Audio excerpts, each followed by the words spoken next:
አዎ እግዚአብሔር በተለያየ ጊዜ በሰዎች አድሮ ሰውን ያናግራል። በባለጸጋው፣ በደሃው፣ በሰጪው፣ በተቀባዩ፣ በሕፃኑ፣ በጤነኛው፣ በታማሚው፣ እብድ ነው በምንለው ሰው በፈለገው መልኩ እግዚአብሔር ያናግራል። አናግሮን ተይዞ ይሆን አይናችን? እኛ የምንጠብቀው እርሱ ራሱ እኔ ነኝ ብሎ እንዲመጣ ሊሆን ይችላል። በደሃው አድሮ ይቀበላል፣ በባለጸጋው አድሮ ይሰጣል እግዚአብሔር።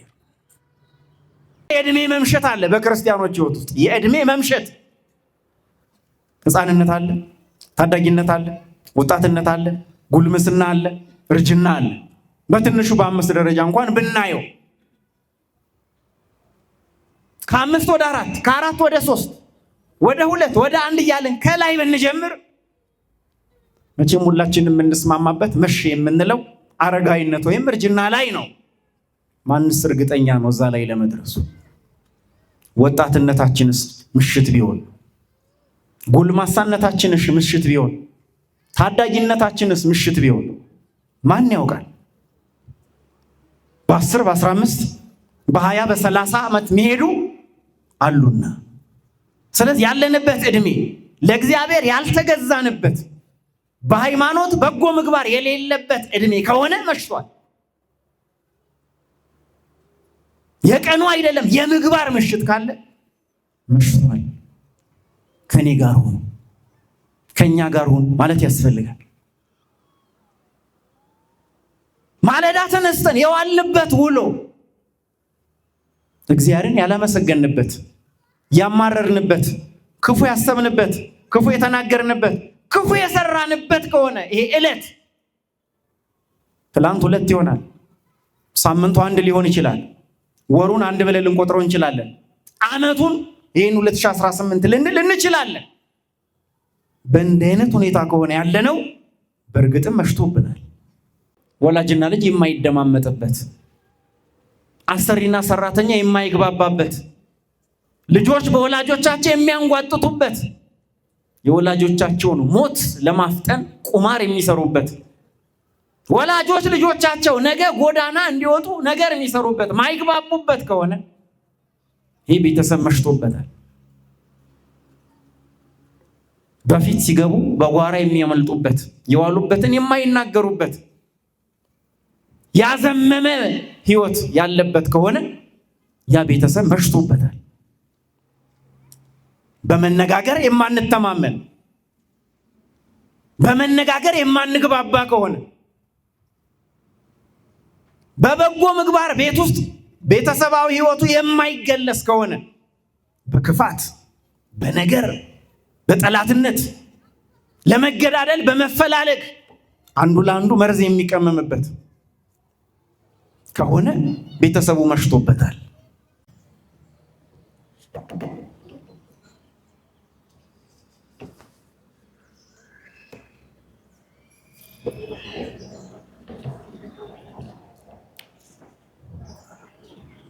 በስመ አብ ወወልድ ወመንፈስ ቅዱስ አሐዱ አምላክ አሜን። ክቡር አባታችን የደብራችን ሰባኪ ወንጌል ዘማሪያን፣ በቅድስናው አደባባይ የተገኛችሁ አባቶች፣ እናቶች፣ ወንድሞች፣ እናቶች፣ ሕፃናትም ጭምር በአምላካችን በልዑል እግዚአብሔር ስም እንደምን ዋላችሁ? እግዚአብሔር ለዚህ ስላደረሰን ስሙ የተመሰገነ ይሁን። ክርስቶስ ተንሥአ እሙታን አሰሮ ለሰይጣን ሰላም ኮነ። እግዚአብሔር አምላካችን ለዚህ ሰዓት ስላደረሰን ስሙ የተመሰገነ ይሁን። በመካከላችንም ተገኝቶ እንዲመክረን እንዲያስተምረንና እንዲገስጸን የአምላካችን የልዑል እግዚአብሔር መልካምና ቅዱስ ፈቃዱ ይሁንልን። መሽቷልና ከኛ ጋር እደር። የሉቃስ ወንጌል ምዕራፍ 24 ቁጥር 29 የሚገኘውን ይህንን ኃይለ ቃል መነሻ በማድረግ እንማማራለን። እኔ ቆሜ እናንተ ተቀምጣችሁ ማን ያስተምረናል? እግዚአብሔር ሁላችንም እንዲያስተምረን መልካምና ቅዱስ ፈቃዱ ይሁንልን። ምንድነው አለ ርዕሳችን? መሽቷልና ከኛ ጋር እደር። ጊዜው የትንሣኤ ዕለት ነው። ኢየሱስ ክርስቶስ ሙስና መቃብርን ድል አድርጎ በተነሳበት ዕለት ከ72ቱ ደቀ መዛሙርት ሁለቱ ከዋና ከተማዋ ኢየሩሳሌም በቅርብ ርቀት ላይ ወደምትገኘው ኢማሁስ ወደምትባል አንዲት መንደር ሁለት ሆነው ጉዞ ጀመሩ።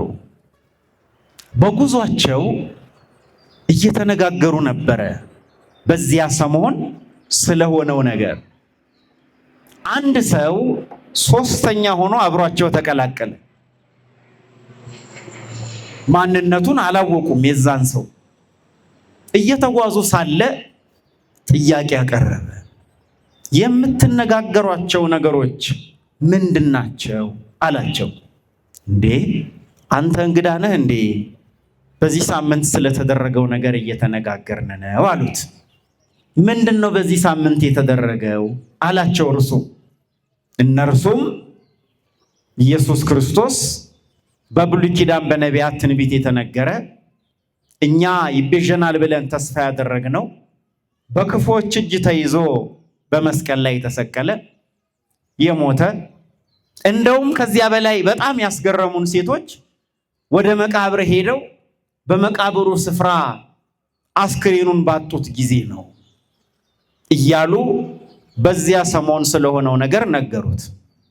እርሱም እንዲህ አለ፣ እናንተ ነቢያት የተናገሩትን ከማመን ልባችሁ የዘገየ የሰው ልጅ ይያዝና ይሰቀል ይሞት ዘንድ የተጻፈውን አላነበባችሁምን ብሎ ከዚህ ጀምሮ በብሉይ ኪዳን ስለ እርሱ የተነገረውን ተረጎመላቸው። ሲሄዱም ወደሚሄዱበት መንደር ደረሱ። እንዲህም አሉ፣ መሽቷልና ከኛ ጋር እደር። ሊያድርም ወደ እነርሱ ገባ። ማዕድም አቀረቡ። ያንን ማዕድ ባርኮ ሰጣቸው። ዓይኖቻቸው ተገለጹ። እስከዚያ ድረስ እንዳያውቁት ዓይናቸው ተይዞ ነበረ። የተባረከውን ማዕድ በተመገቡ ጊዜ ከመካከላቸው ተሰወረ። ወዲያው ወደ ኢየሩሳሌም ተመለሱና ለ11ዱና ለሌሎቹ ጌታ መንገድ ላይ እንደተገለጸላቸው እንዳናገራቸው ተረኩላቸው ይለናል። ይህ በዚህ በሉቃስ ወንጌል ምዕራፍ 21 ከቁጥር 13 እስከ 36 ድረስ የምናገኘው ታሪክ ነው።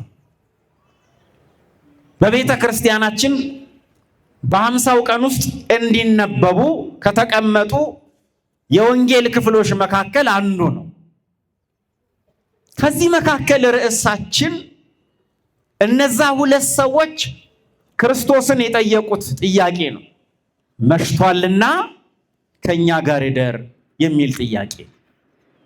ስለዚህ ዛሬ ስለ መምሸት፣ ስለ ጨለማ ምንነት ከኛ ጋርም እንዲሆን የምንማማርበት ጉዳይ ይኖረናል ማለት ነው። መድኃኒታችን ኢየሱስ ክርስቶስ በትንቢቱ መሰረት ሙስናን፣ መበስበስን፣ መቃብር ይዞ ማስቀረትን ድል አድርጎ ከተነሳ በኋላ ከ10 ጊዜ በላይ ተገልጿል። በመንገድ ዳር፣ በተዘጋ ቤት ውስጥ፣ በመቃብር ስፍራ፣ በባህር ላይ በተለያዩ ስፍራዎች ተገልጾ ለደቀ መዛሙርቱ ትንሣኤው እውነት እንደሆነ አስተምሯል። እጁንም የዳሰሱ አሉ፣ ጎኑንም የነኩ አሉ፣ የተገነዘበትንም ያገኙ አሉ፣ መቃብር ውስጥም ገብተው ያዩ አሉ፣ መላእክትንም ያነጋገሩ አሉ። ከዚያ መካከል አንዱ በዚህ ዕለት ወይም በተነሳ ዕለት የተገለጸላቸው እነዚህ ሁለት ሰዎች ናቸው። ሁለቱ ሰዎች ጉዞ የጀመሩት ከኢየሩሳሌም ወደ ኤማውስ ወይም ወደ መንደር ከከተማ ርቃ ወደምትገኘው አንዲት ቦታ ነው ጉዞ የጀመሩት። ይህን ጉዞ ሲጀምሩ መምሸት ጀምሯል፣ ወይም ቀኑ ወደ ሌሊቱ መጠጋት ጀምሯል። የቀኑ ጊዜ አልቆ ወደ ሌሊቱ ጉዞ የሚጀምሩበት እንጂ የሌሊቱ ሰዓት አልቆ ወደ ቀኑ ጉዞ የሚጀምሩበት አይደለም። ለምሳሌ ማለዳ 10 ሰዓት፣ 11 ሰዓት፣ 12 ሰዓት ቢሆን ሌሊቱ አልቆ ምን እየጀመረ ነው? ቀን እየጀመረ ነው። አሁን ደግሞ እኛ ያለንበት ይህ ሰዓት 12 ሰዓት ቀኑ አልቆ ምን የሚጀመርበት ነው? ምሽት ወይም ሌሊት የሚጀመርበት ነው። መነሻቸው ኢየሩሳሌም ናት። ኢየሩሳሌም ደግሞ በምድር ብቻ ሳይሆን በሰማያዊቷ ኢየሩሳሌም በስጋዊ ብቻ ሳይሆን በመንፈሳዊ ሕይወትና ምግባራት የምትመሰልበት ነው። ኢየሩሳሌም ብለን ስናነሳ የመካከለኛ ምስራቅ የመሬት ጉዳይ ብቻ አይደለም የምናነሳው። የሰማያዊቷ ኢየሩሳሌም የመልካም ስራ፣ የመልካም ፍሬ፣ የበጎ ሐሳብ፣ የበጎ ንግግር፣ የበጎ ምግባር ምሳሌም አድርገን ጭምር ነው የምንተረጉመው። ስለዚህ እነዚህ ሁለት ሰዎች ከኢየሩሳሌም ወደ ኤማሁስ መጓዝ ሲጀምሩ ቀኑ አልቆ ወደ ሌሊቱ ጉዞ ጀምረዋል። ዛሬም እንደዚህ ሆኖ በሰውኛው አሁን ቀናችንን ጨርሰን ምሽቱን ወይም ሌሊቱን እየጀመርን ነው። ቀኑ እያለቀ ምሽቱ እየተጀመረ ነው።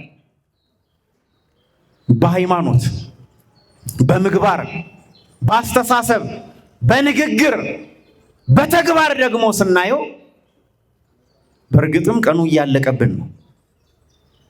ምሽቱ እየጀመረ ነው። ምናልባት መንፈቀ ሌሊት ላይ ያለ ልንሆን እንችላለን። አንዳንድ ሀገራት ላይ 2 ወር፣ 3 ወር፣ 6 ወር ፀሐይ ጠልቃ ጨለማ እንደሚሆን ቀኑ የማይታየን ቀኑ ያለቀብን ጨለማ ውስጥም ያለን ሰዎች ልንኖር እንችላለን። ይሄን በህይወታችን ብቻ ሳይሆን በምርቃትም ጭምር አንዳንዴ ልብ እንላለን። እዚህ ውስጥ እድሜ ባለጸጎች የምትመርቁ የተመረቃችሁ ሰዎች አንድ ምርቃት ታስታውሳላችሁ። ከምን ጨለማ ይሰውራችሁ? ከቀን ጨለማ ይሰውራችሁ የሚል ምርቃት አለ። የተመረቃችሁ ሰዎች ትኖራላችሁ፣ የመረቃችሁም ሰዎች ትኖራላችሁ። ከቀን ጨለማ፣ የቀን ጨለማ አለ ማለት ነው። የለም አለ። ዛሬ ቀን ውለናል። አዎ ለሁላችንም ግን ቀን አልነበረም። ለአንዳንዶቻችን ጨለማ ይሆናል። ማን ያውቃል? አሁንም ጨለማ ውስጥ ይሆናል ያለ ነው። የቀን ጨለማ የምንለው ነገር አለ፣ በቀን የሚጨልም ነገር አለ ማለት ነው። ስለዚህ ከኢየሩሳሌም ከበጎ አስተሳሰብ፣ ከኢየሩሳሌም ከበጎ ንግግር፣ ከኢየሩሳሌም ከበጎ ምግባር ኤማሁስ መንደር ናት። ዝቅ ወዳለው ወደ መንገር፣ ከሀገር ወዳነሰው፣ ከዓለም ወዳነሰው፣ ከትልቅነት ወዳነሰው፣ ከበጎ አስተሳሰብ ወዳነሰው ክፉ አስተሳሰብ ስንሄድ ወደ ጨለማ እየወረደን ነው ማለት ነው።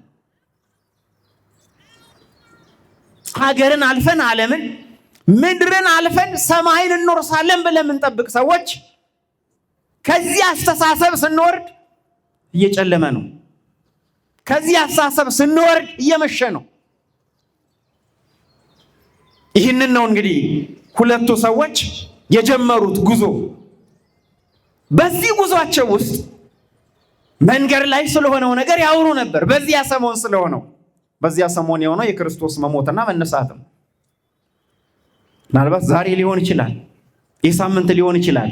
በሰሞኑ ስለሆነው ነገር እንነጋገራለን፣ እናወራለን። የተሻረው፣ የተሾመው፣ የተሰጠው፣ የተቀበለው፣ የሮጠው፣ የተወለደው፣ የሞተው፣ የሰጠው፣ የወሰደው፣ የቀማው እንዲህ እያልን በዚህ ሰሞን ስለሆነው ነገር የምናወራው ነገር ይኖራል። ጦርነት ቢሆን፣ እርቅ ቢሆን፣ የፍትህ መዛባት ቢሆን፣ ሩጫ ቢሆን፣ የነዳጅ ጉዳይ ቢሆን በዚህ ሰሞን ስለሆነ ነገር እንነጋገራለን። ይሄ ሁሉ ንግግርና ወሬ ግን ስለ ክርስቶስ ከምንናገረው ስለ ክርስቶስ ከምናወራው አይበልጥም። ይበልጣል? አይበልጥም።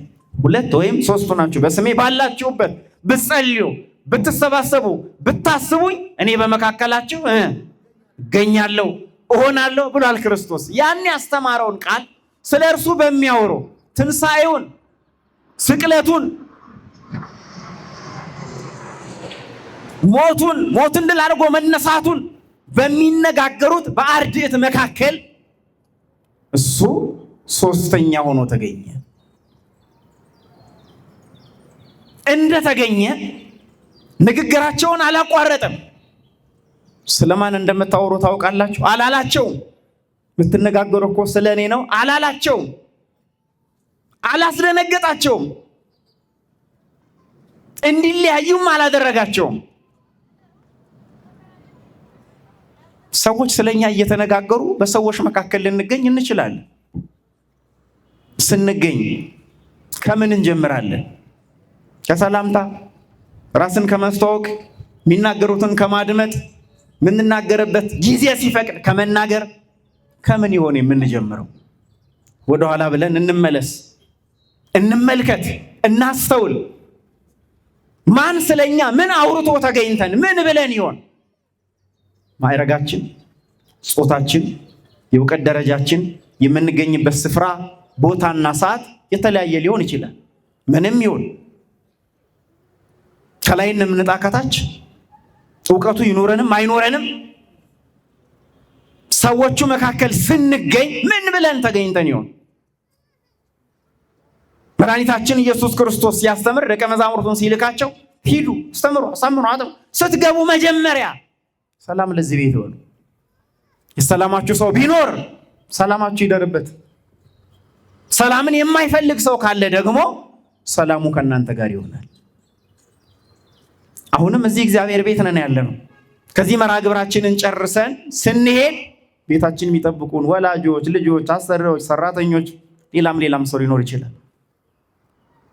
ሰላምታ ሰጥተን እንደምን አመሻችሁ ብለን የክርስቶስን ሰላም አስቀድመን እንገባ ይሆን ወይስ እንደገባን ቤቱን በረብሽ እንሞላዋለን? ቤተ ክርስቲያን አልነበራችሁ ምን እስክንባል ድረስ ንግግራችን የሚያሳፍር ይሆን? ግብራችን የሚያስከፋ ይሆን? የቤቱ ሰላም ይደፈርስ ይሆን? ምን ነው እንዲህ ከሆነ እዛው ባደራችሁ ባትመጡ የምንባል እንገኝ ይሆን? ወይስ ምን ነው እንዲህ አይነት ንግግር የምትናገሩ ሰዎች ከሆናችሁ ነው ቀደም ብላችሁ ብትመጡልን ተብሎ በናፍቆት እንጠበቅ ይሆን? በመካከላቸው ተገኘ። ከዚያ በኋላም ጠየቃቸው። ስለምንድን ነው የምትነጋገሩት ብሎ አግባብ ባለው መልኩ ጠየቃቸው። ስለማያውቅ አይደለም፣ ስለ እርሱ እንደሚነጋገሩ ያውቃል። ይሄ የእርሱ ጥያቄ በሕይወታችን ውስጥ ከሰዎች ጋር ስንገናኝ፣ ስንቀራረብ፣ በሰው መካከል ስንገኝ ሊኖረን የሚገባውን መንፈሳዊነት አግባብ የሆነ ሰላምታ ምን እንደሆነ ያስተምረናል እንጂ የኛ መገኘት ሰላምን የሚያደፈርስ የኛ መገኘት ጸብ የሚያጭር ሊሆን አያስፈልገው። ስለምንድን ነው የምትነጋገሩት አላቸው። እነርሱም አላወቁትም። እንደ ጌታ ሆይ ብለው አላወቁትም። እንዳያውቁት ዓይናቸው ተይዞ ነበረ። በሰው በጨርቅ በመሐረብ በመነጽር በምን ተይዞ ነበረ? በስጋዊነት መንፈሳዊነትን በማጣት ዓይናቸው ተይዞ ነበረ። ዓይኖቻችን ተይዞ ይሆን ያሉት ወይስ ማየት የምንችልበት መንፈሳዊነት አለ? ሁለት አይነት አለ፣ ስጋዊ ዓይን፣ መንፈሳዊ ዓይን። ዓይነ ልቦና የሚባል አለ፣ እዝነ ልቦና የሚባል አለ።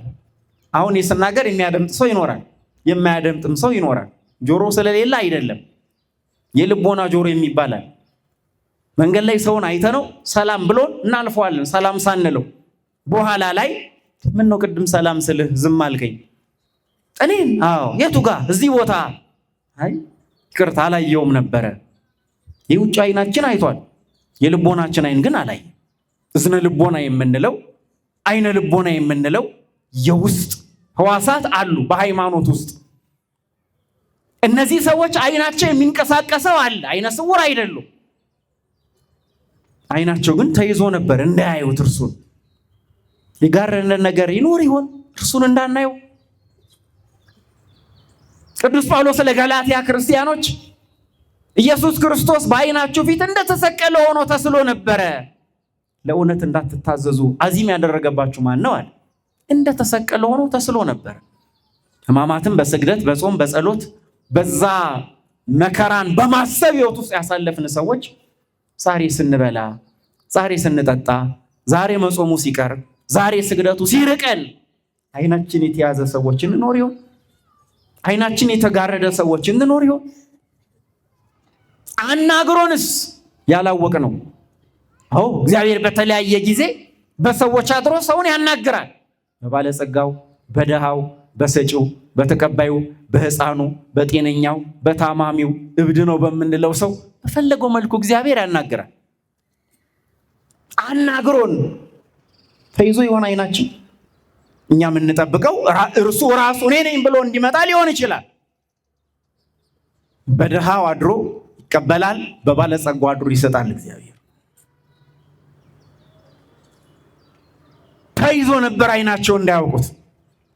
አይናችን ተይዞ እንዳይሆን ልናስተውል፣ እውነትስ እግዚአብሔር በየት መልኩ ነው እኔን የሚያናግረኝ ብለን ሕይወታችንን ክፍት ማድረግ፣ ለእግዚአብሔር ማዘጋጀት ያስፈልገናል።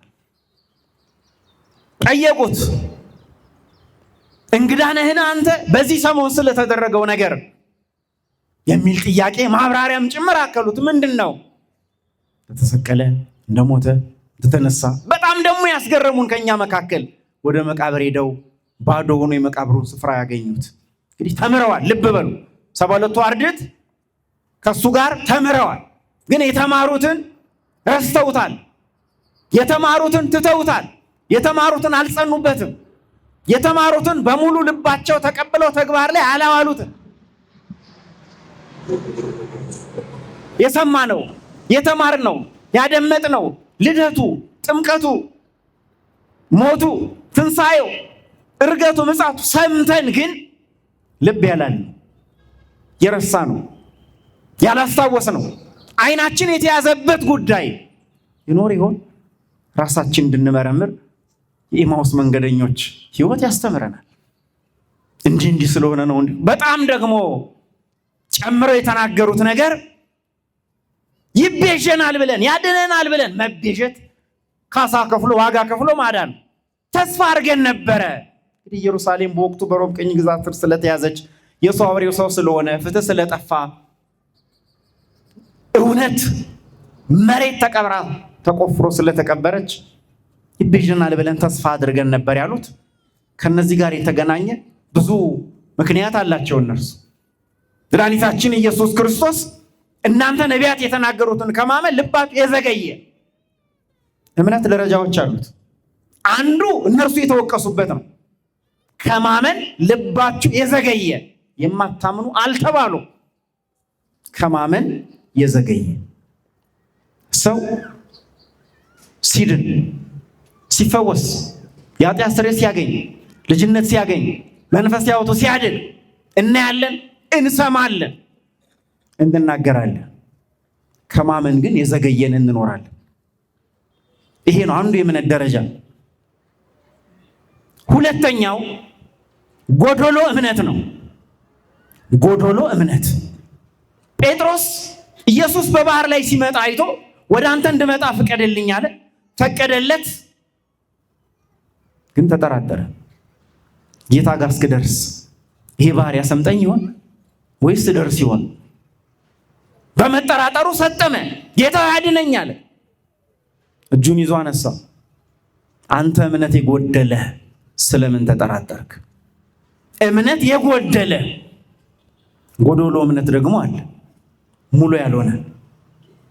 ሶስተኛው ከማመን የዘገየ እምነት የአልዓዛር እህቶች ማርያና ማርታ አንደኛ ቀን፣ ሁለተኛ ቀን፣ ሶስተኛ ቀን ህመሙ ሲበረታ ወደ ጌታ መልእክት ላኩ። አልዓዛር ሞተ፣ ቀበሩት። 2 ቀን 3 ቀን ኢየሱስ ክርስቶስ ሲመጣ ጌታዬ አንተ ብትኖር እኮ ወንድማችን አይሞትም ነበር። ብትኖር ኖሮ አሁንማ ሞተ፣ ምን ታደርገዋለህ? ውስን እምነት እግዚአብሔር የሚሰራው እስከዚህ ድረስ ነው። እንዲህ ከሆነ በኋላ ምን ይሆናል? አሁንማ አለቀ፣ አሁንማ ሞተ፣ አሁንማ ተታመመ፣ አሁንማ ተሰበረ፣ አሁንማ ነገሩ ተከናወነ፣ ተጠናቀቀ ብለን ለእግዚአብሔር ስራ እኛ ገደብ እናበጅለታለን፣ ድንበር እንሰራለታለን፣ አጥር እንከልልለታለን። እግዚአብሔር ግን ተሻግሮ መስራት ይችላል። የሞተ ማንሳት፣ የተሰበረ መጠገን፣ የታመመ መፈወስ ይችላል። እንደውም ከፈወሰ በኋላ ጤንነቱ ከበፊቱ ይልቅ የኋላው የተሻለ ይሆናል ስለሚችል እግዚአብሔር ይሄን ነገር አጣሁኝ፣ ሳላጣው ቢሆን ነበር እግዚአብሔር የሚረዳኝ። ካጣው ነው በኋላ የተሻለ ማድረግ ይችላል እግዚአብሔር አይችል? ይችላል። ውስን እምነት የሚባለው ይሄ ነው። አራተኛው የሞተ እምነት በያዕቆብ መልእክት የተጠቀሰው። ከእናንተ መካከል እምነት ኖሮት ስራ የሌለው ሰው ቢኖር እምነቱ ሊጠቅመው ይችላልን? አይችልም። ነፍስ ከስጋ የተለየ እንደሆነ ሁሉ ከስራ የተለየ እምነት የሞተ ነዋል። እንለብሳለን፣ እታችን ላይ ክር እናስራለን፣ ብዙ ነገሮችን እንናገራለን። መሬት ላይ ወርዶ ግን የማይተገበር ከሆነ የሞተ እምነት ይባላል። የመጨረሻው ሙሉ እምነት ነው።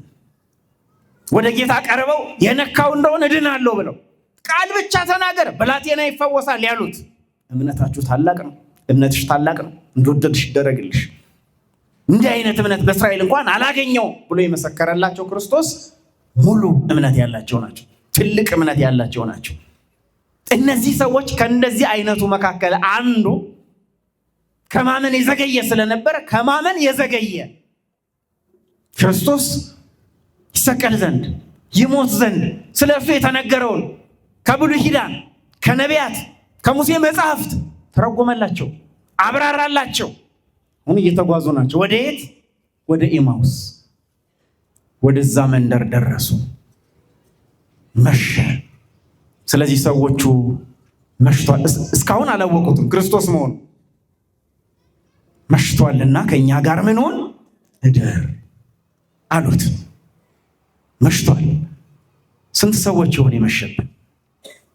ምሽት በክርስቲያኖች ሕይወት ውስጥ አንደኛ የእድሜ መምሸት አለ። በክርስቲያኖች ሕይወት ውስጥ የእድሜ መምሸት፣ ሕፃንነት አለ፣ ታዳጊነት አለ፣ ወጣትነት አለ፣ ጉልምስና አለ፣ እርጅና አለ። በትንሹ በ5 ደረጃ እንኳን ብናየው ከ5 ወደ 4 ከ4 ወደ 3 ወደ 2 ወደ 1 እያለን ከላይ ብንጀምር መቼም ሁላችንም የምንስማማበት መቼ የምንለው አረጋዊነት ወይም እርጅና ላይ ነው። ማንስ እርግጠኛ ነው እዛ ላይ ለመድረሱ? ወጣትነታችንስ ምሽት ቢሆን፣ ጉልማሳነታችንስ ምሽት ቢሆን፣ ታዳጊነታችንስ ምሽት ቢሆን ማን ያውቃል? በ10 በ15 በ20 በ30 ዓመት መሄዱ አሉና። ስለዚህ ያለንበት እድሜ ለእግዚአብሔር ያልተገዛንበት በሃይማኖት በጎ ምግባር የሌለበት እድሜ ከሆነ መሽቷል።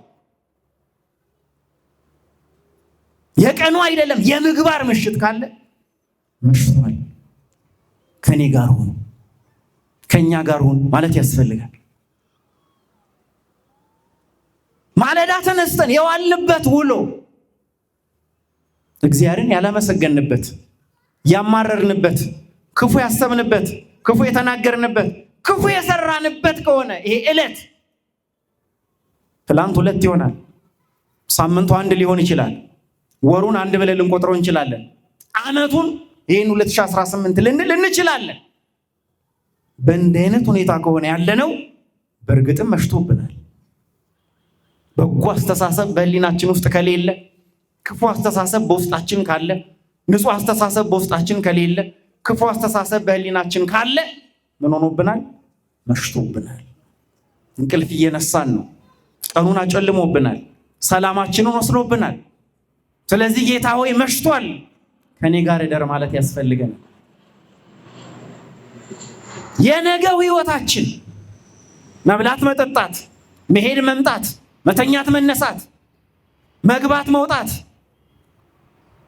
መሄድ፣ መመለሳችን አስፈሪ ጨለማ መስሎ ከታየን ጌታ ሆይ መሽቷል፣ ከኔ ጋር እደር ማለት ያስፈልገናል።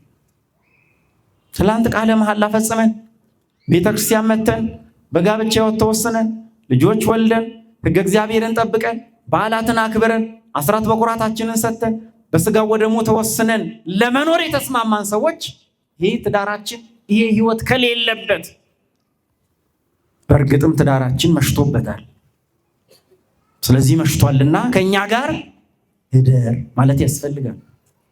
ቤተሰባዊ ህይወታችን ሰንበት የሚከበርበት፣ ሃይማኖታዊ ምግባራት የሚከናወኑበት፣ እግዚአብሔር የሚመለክበት ክፉ ያደረገው ሰው የሚመከርበት፣ በጎ ያደረገው ሰው የሚመሰገንበት፣ ልጆች ወላጆቻቸውን የሚያደምጡበት፣ ወላጆች ልጆቻቸውንም ሰምተው እንዲህ መስሎን ነበር ብለው የልጆችን ምክር ሰምተው የሚታረሙበት፣ ጎረቤት በዚህ ቤተሰብ መንፈሳዊነት፣ በዚህ ቤተሰብ ሃይማኖታዊ ምግባራት የሚደሰት ከሆነ ጥሩ ህይወት ላይ ነው ያለው።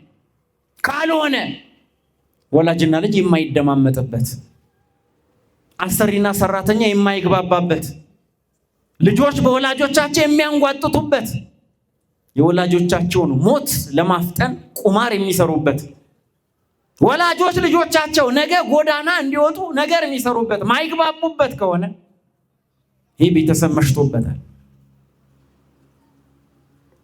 በፊት ሲገቡ በጓራ የሚያመልጡበት፣ የዋሉበትን የማይናገሩበት፣ ያዘመመ ህይወት ያለበት ከሆነ ያ ቤተሰብ መሽቶበታል። በመነጋገር የማንተማመን፣ በመነጋገር የማንግባባ ከሆነ፣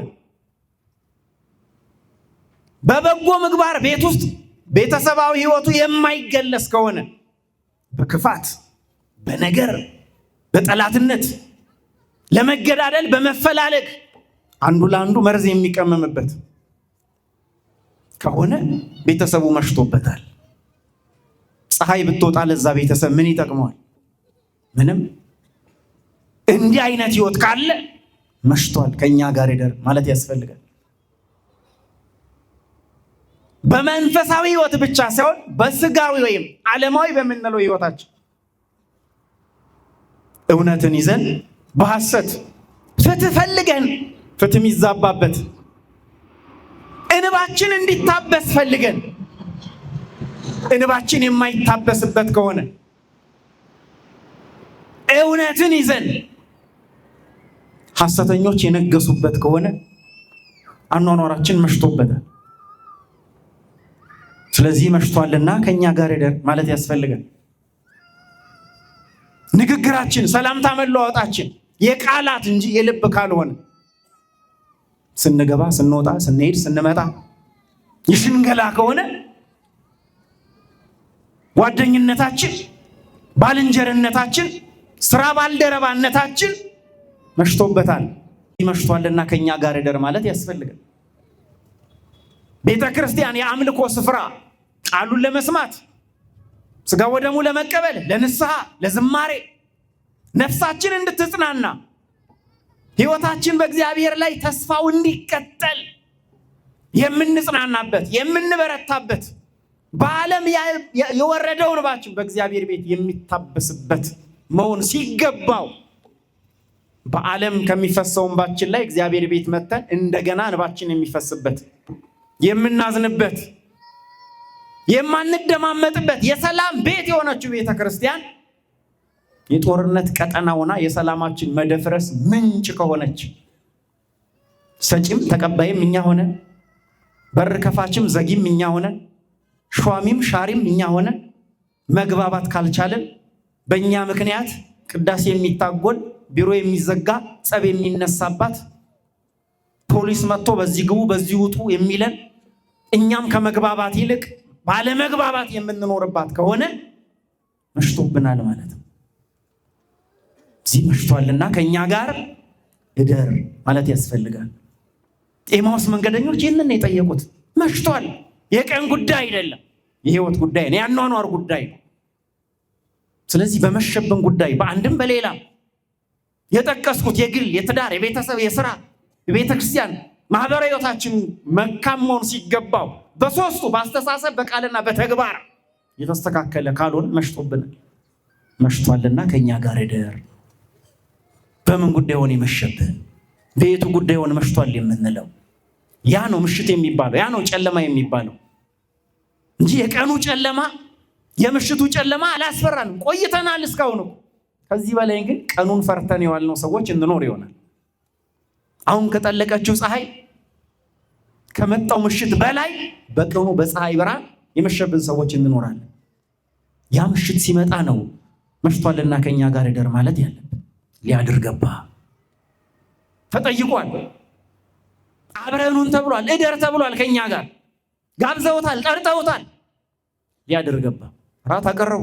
ልብ በሉ፣ እስካሁን ማንነቱን አላወቁ። ያን ማዕድ አቀረቡ። ማዕዱ ሲቀርብ ክርስቶስ ባረከው። የተባረከውን ማዕድ ሲበሉ ዓይኖቻቸው ተገለጹ። የተባረከው ማዕድ የክርስቶስ ሥጋና ደም ነው። እንኩ ብሉ፣ ነገ የሚፈሰው ሥጋዬ ነው